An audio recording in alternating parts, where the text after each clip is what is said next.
welcome back to the Procurement and Finance Coffee Break. Today we're very excited. We've got a guest, Andries Van Staden. Richard, why don't you introduce him? Well, I will. I'm still just clinging on to Procurement Guru, even though we had to re-record one of the last sessions because my one job of pressing the button was an epic fail. But never mind. Anyway, yeah. So I'm here, and I'm delighted to introduce Andries Van Staden. And I'm going to shamelessly read this. A whole wealth of experience in integrating procurement functions in M&A situations. You've worked for Arthur Andersen, there's a name from the past, EY, Barclays, and core strength, bringing finance functions together during sort of M&A activity. So nice to see you here. Thanks, Richard. Thanks, Glenn.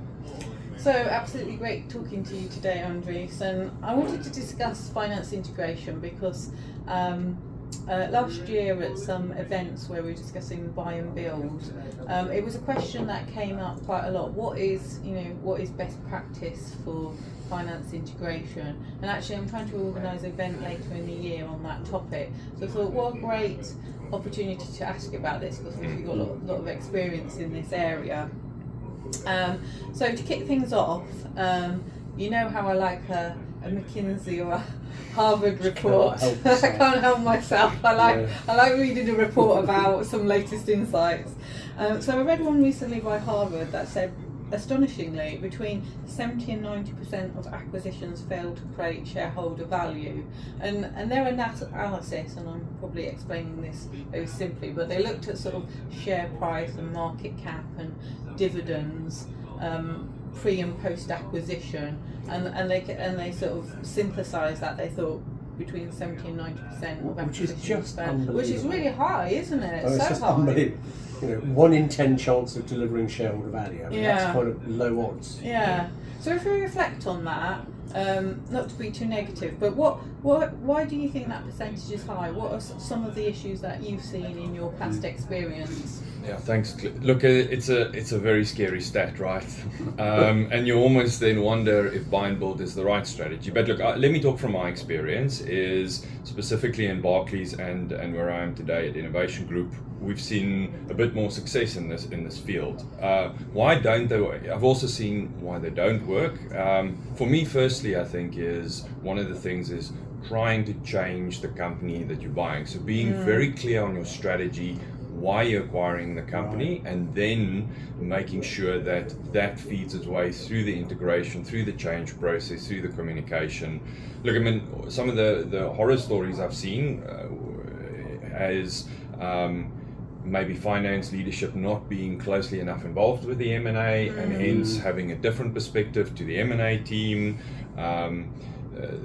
trying to force heavy procurement or heavy finance transformation processes on smaller acquisitions or on quite nimble companies that are already doing really well because you just slow them down. I mean, we both know, Claire, finance transformation isn't easy. So, and there's many ways you can do it. Cultural clashes, like I said, not being involved in the due diligence, and also maybe not having a very clear plan with very clear timelines. These things need to be tracked and they need to be kept on course. Otherwise, they can go forever. Yeah, sure.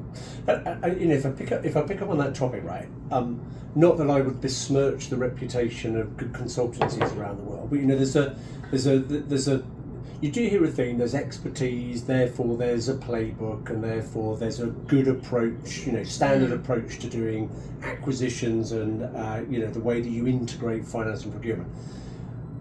But a 70-90 fail, you've got to feel that maybe the one-size-fits-all approach isn't the right thing, but is it? Can you apply a playbook, or is that actually the problem? So, Richard, for me, it's definitely not one-size-fits-all. I think having a framework, having a playbook is critically important, but somebody needs to stand back and say what works well, right? I mean, having acquired a business for a technology capability or a skill capability or a regional expansion capability, and then forcing a very heavy finance transformation on them is going to distract them from why you bought them and what you want them, right? And effectively erode the value that you saw in the company in the first place, yes. right? Yes, exactly. So I think management, good leadership needs to be clever and needs to be flexible to say, what's my playbook, what's my framework, but how do I ensure what I've bought, acquired, keeps on going, keep on delivering the value I want, and I'm not slowing them down with my overlay. Yeah. But I think the flip side is also true, is leaving acquired companies alone to just get on with it is also very dangerous because they feel very isolated, they don't know the new culture that they've brought into, they don't know what's required of them. So I think this plays definitely in both directions. But for me, my experience is be flexible, be clever in how you integrate. So I could almost liken it to good relationship. You want to hug and hold the person you love close, but not hug them so tight that you're actually destroying the thing that you're hugging. Okay, and I think that point about linking your integration strategy to your M&A strategy.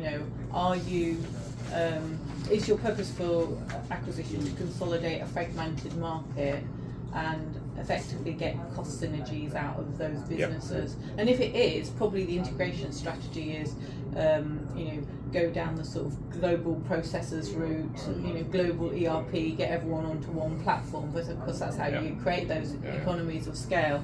But then to your point when you were saying, if you're buying a company for its technology, let's say, perhaps the processes that allow that innovation, which as you say could be agile processes, don't perhaps lend itself quite to a larger parent company that want you to do things a certain way. So I think that linking of the integration strategy to the M&A strategy and the finance and procurement teams actually knowing what that M&A strategy is, not just being chucked a ball and go, here you go. I do chuckle though, and we've talked about it. You smuggled in the bringing everyone onto a single ERP platform, but if there was ever something that was going to distract everybody, put the whole thing off course and take years, it's trying to get things onto one platform because of the ripples it causes. But Claire, I think it's a point very well made. If the strategy is consolidate, take cost out, then I would want to force single back office, single process, a single I've seen that GL. in some companies done very well, where it's been a buy and build, consolidate, cost out play, and I think the key thing I saw that they do very well is they had M&A and a finance integration team working hand in hand. So the finance integration team knew what the pipeline of acquisitions were. They all going like a project name, but they also told what territories these companies are in, what's the likelihood of the acquisition going through, what's the target completion date. So it was full transparency. And then when the acquisition happened, they had a whole integration playbook, and it was all like a knowledge transfer, lift and shift onto the acquirer's systems and policies. So it can be done in that way well, but it's as you say, it's down to that communication between the M&A team and the target company. Yes, definitely. In the spirit of professional interviews are us, I'm just trying not to laugh. My chair is gently descending. I'm not actually that short, so forgive me while I just try and get myself back up. It's gradually going down. Anyway, let's continue. So Andries, if you were going to pick the most vital ingredient to integration success, what would that be for you? So I thought a bit about this one, Claire. For me personally, again, I think it's having we've said it, right? It's having a very clear plan with very clear timelines, because as soon as this thing starts slipping, you destroy value. But change management, and under change management, probably the most important for me is clear and open communication.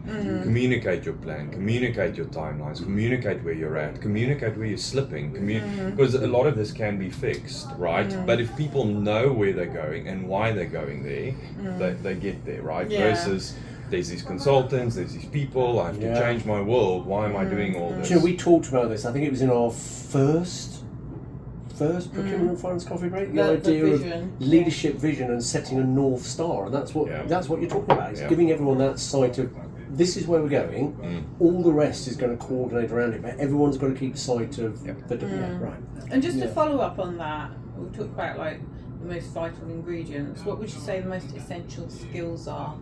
Because again, if I think about this company where I saw the finance integration done very well, that finance integration team has some core skills that the rest of the business didn't have so much of. Around they knew how to.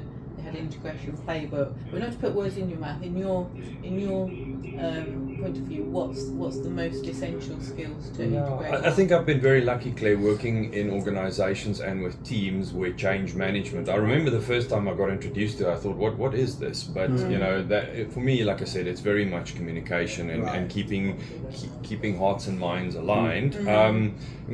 Tracking PMO, project management, is critical for me. Having clear processes. The other one I thought about is, which people shouldn't underestimate no matter where you is, but having sufficient resources, right? Because again, everybody has a day job, everybody's got to get on with it, and then putting a transformation and integration next to it is they just can't do it. Well, it's kind of strange, isn't it? When you're on the sort of the upstream side of an acquisition, we've got the concept of rooms and due diligence teams, and they're all carved out and locked away and bound by but the minute we've done it, we kind of assume everyone can actually deliver the transformation while getting on with your it's why? Why would you do that? No. I think it's money well spent to get value versus saving some money to potentially destroy value, right? Well, I'm going to sneak in an extra question because I did ask nicely before.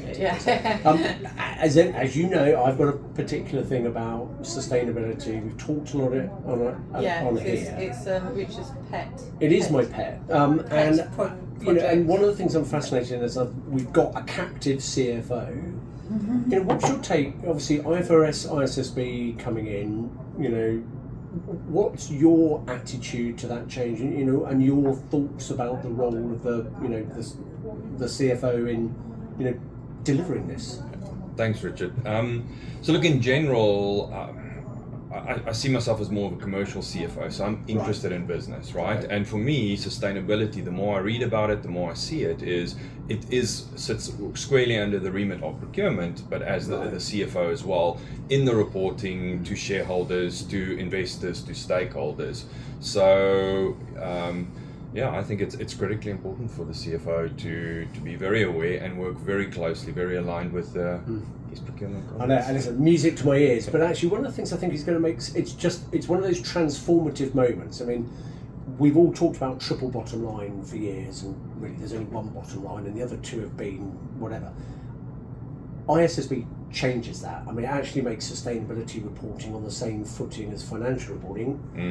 You're not going to accept made-up numbers from me or from anyone else because you can't. It's so therefore, it's everyone's going to struggle with it. Workload, making it happen. There's going to be lots of problems getting the information, but as a step in the right direction, I think it's brilliant, frankly, and it means we have to work together, which is what this is all about, right? I'd like to remember when we discussed with one of our other interviews, even if you're a smaller business and the requirements and regulations don't touch you, it's more about how you're impacted through your supply chains of what information other people, your customers, want from you.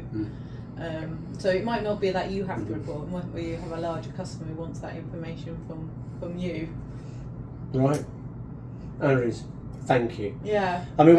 Exactly. What are the main takeaways? Right. It's right people and skills, and get them involved from the outset, and don't double hat them. Don't expect them to do their day job and do a great job on it.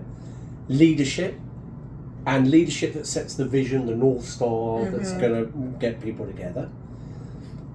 Do your due diligence and focus then on keeping the value that you believe you're acquiring, so that don't hug too tight that you squeeze the life out of it, and protecting that value so that your synergies are realised while seeking efficiencies of taking doubled up functions and making them work together. Yeah.